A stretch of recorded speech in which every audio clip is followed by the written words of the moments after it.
Hadirin jamaah sidang salat Jumat yang dirahmati oleh Allah Subhanahu wa taala.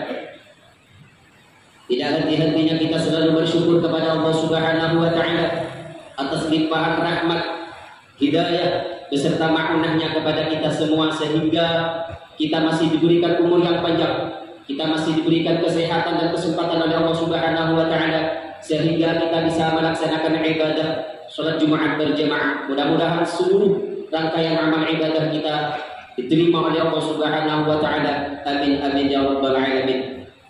Salawat beserta salam terus kita haturkan kepada junjungan kita Nabi besar Muhammad sallallahu alaihi wasallam. Allahumma shalli ala sayyidina wa maulana Muhammad. Mudah-mudahan kelak kita selalu mendapatkan syafaatul udzma, pertolongan besar dari baginda Nabi besar Muhammad sallallahu alaihi wasallam. Amin ya rabbal alamin. Hadirin jamaah sidang salat Jumat yang dirahmati oleh Allah Subhanahu wa taala, melalui khutbah yang singkat kali ini Al-Faqih berwasiat, berpesan kepada diri pribadi khususnya, umumnya kepada kita semua, terus mari kita tingkatkan kualitas keimanan dan ketakwaan kita kepada Allah Subhanahu wa taala dalam artian imtithalu awamirillah wa jitinabun nawahi, selalu mematuhi menjalankan apa yang telah Allah perintahkan dan menjauhi segala larangannya. Hadirin jamaah sidang salat Jumat yang dirahmati Allah Subhanahu wa taala, alhamdulillah kita sekarang sudah berada di awal bulan suci Ramadan, yang mana ini telah menjadi kewajiban kita untuk melakukan ibadah puasa di bulan suci Ramadan ini. Seperti halnya ayat yang telah kami sampaikan, ya ayyuhalladzina amanu kutiba alaikumusiyam, wahai orang-orang yang beriman, kutiba alaikumusiyam, telah diwajibkan kepada kalian semua berpuasa, kama kutiba alal ladzina min qablikum la'allakum tattaqun, seperti halnya diwajibkannya kepada kaum-kaum sebelum kalian semua, la'allakum tattaqun, agar kalian menjadi orang-orang yang bertakwa kepada Allah Subhanahu wa taala. Alhamdulillah kita sekarang berada di awal bulan suci Ramadan, maka dari itu jangan pernah kita tinggalkan kesempatan-kesempatan di bulan suci Ramadan ini, yang mana bulan Ramadan ini Allah Subhanahu wa taala mudha'afatul hasanat, Allah Subhanahu wa taala melipat gandakan kebaikan-kebaikan yang pernah kita lakukan. Kemudian yang kedua, was-shadaqatu maqbulatun, sedekah di bulan puasa pasti Allah terima. Kemudian wa da'awat, doa-doa yang kita panjatkan kepada Allah Subhanahu wa taala mustajabatun, pasti Allah kabulkan doa-doa kita di bulan puasa ini. Maka dari itu jangan pernah kita tinggalkan kesempatan baik di bulan suci Ramadan ini. Hadirin jamaah sidang salat Jumat yang dirahmati oleh Allah Subhanahu wa taala, man shoma ramadhana imanan wa ihtisaban, barang siapa berpuasa karena iman kepada Allah Subhanahu wa taala, ghufira lahu ma taqaddama min dzambi, Allah akan ampuni dosanya yang telah dia lakukan di masa lampau, di masa lalunya. Akan tetapi puasa yang bagaimana yang bisa menghapuskan dosa-dosa kita yang pernah kita lakukan? Ulama ahli hikmah berkata bahwasanya puasa menjadi ada 3 bagian. Yang pertama, shawamul awami, puasanya orang awam, puasanya orang bodoh. Bagaimana puasanya orang bodoh?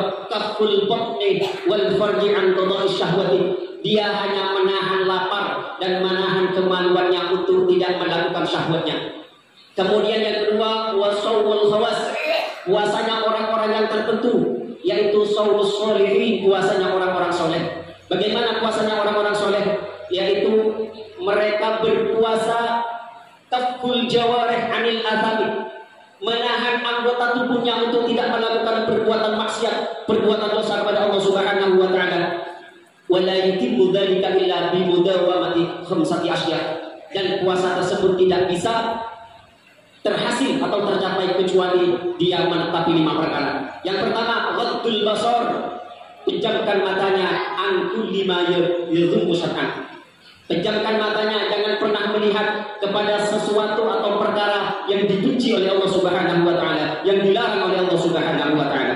Kemudian yang kedua, puasanya orang soleh, hifdzul lisan 'anil ghibah, menjaga lisan kita supaya tidak menggibah, membenci orang lain, membicarakan kejelekan orang lain, wan namimah, dan mencegah lisan kita supaya tidak beradu domba. Kemudian mencegah lisan kita minal kibir, dari berbohong. Kemudian yang terakhir, mencegah lisan kita anil yaminil ghamus, dari sumpah serapah, sumpah yang bohong mengatasnamakan Allah Subhanahu wa taala.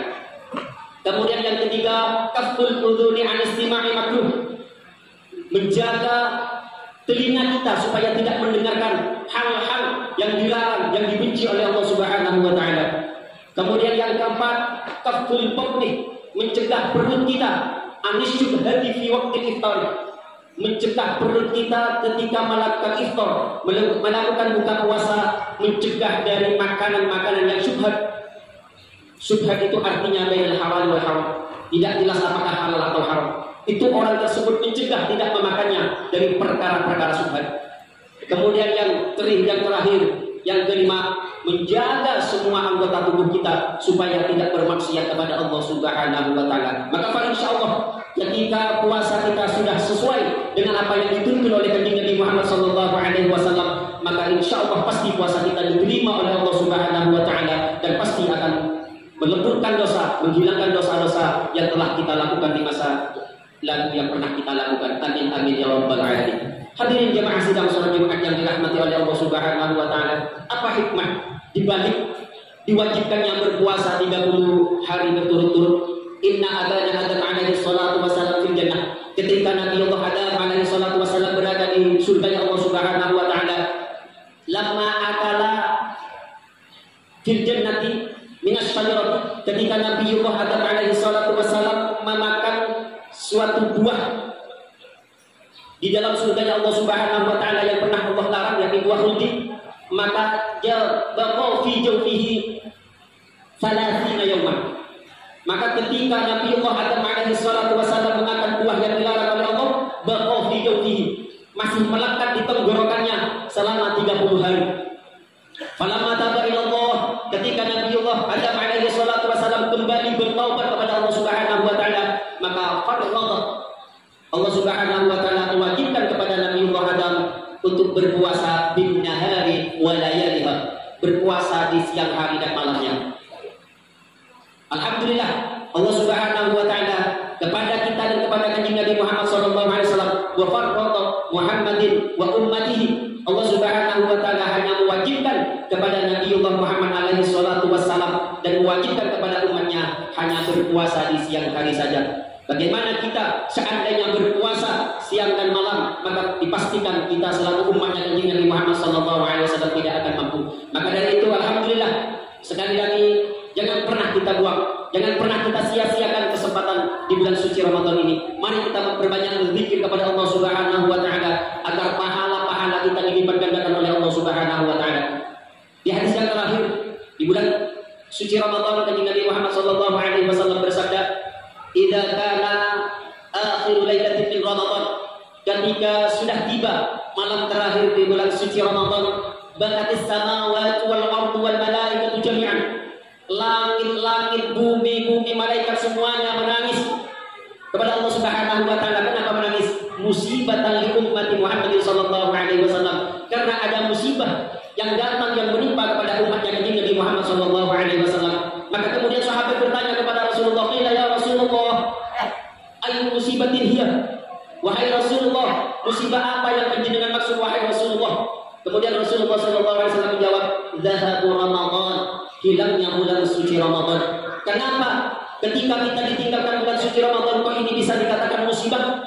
Li'anna da'awat, seperti halnya yang saya sampaikan tadi, li'anna da'awat fihi mustajabatun, dikarenakan doa-doa yang kita panjatkan bulan suci Ramadan pasti diterima oleh Allah Subhanahu wa taala.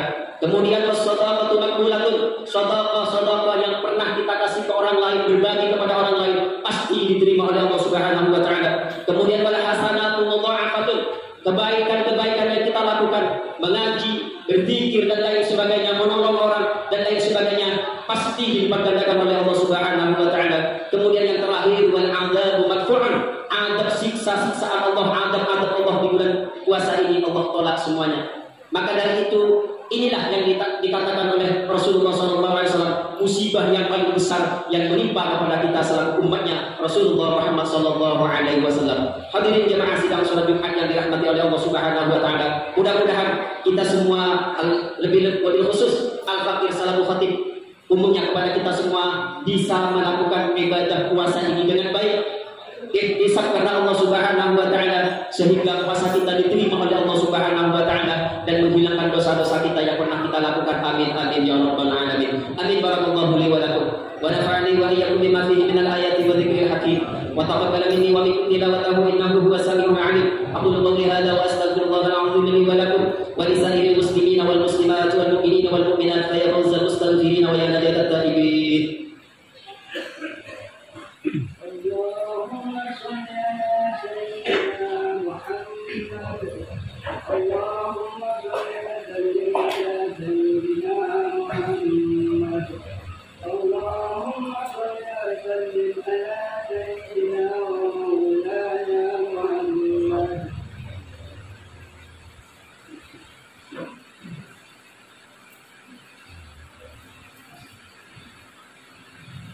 Alhamdulillahi hamdan kama amara, asyhadu an la ilaha illallah wahdahu la syarika lahu irama liman jahada bihi wa ghafar, wa asyhadu anna sayyidina Muhammadan abduhu wa rasuluhu sayyidul insi wal bashar. Allahumma shalli wa sallim ala sayyidina Muhammad wa ala alihi wa sahbihi man tasalat 'ainun bi nadharin wa hudun bi khabar. Amma ba'du, fa ya ayyuhan nas ittaqullaha ta'ala wa dharul fawahisha ma dhahara wa ma batan wa hafidhu 'ala at-ta'ati wa huduril jum'ati wal jama'ah wa'lamu anna Allaha amarakum bi amrin bada'a fihi bi nafsihi وثنى بملائكة قدسه فقال تعالى ولم يزل قائلا عليما إن الله وملائكته يصلون على النبي يا أيها الذين آمنوا صلوا عليه وسلموا تسليما اللهم صل وسلم على سيدنا محمد وعلى آل سيدنا محمد كما صليت على سيدنا إبراهيم وعلى آل سيدنا إبراهيم في العالمين إنك حميد مجيد اللهم وارض عن الخلفاء الراشدين الذين قضوا بالحق وكانوا به يعدلون أبي بكر وعمر وعثمان وعلي وعن الستة المتممين للعشرة الكرام وعن سائر أصحاب نبيك أجمعين وعن التابعين وتابع التابعين ومن تبعهم بإحسان إلى يوم الدين آمين.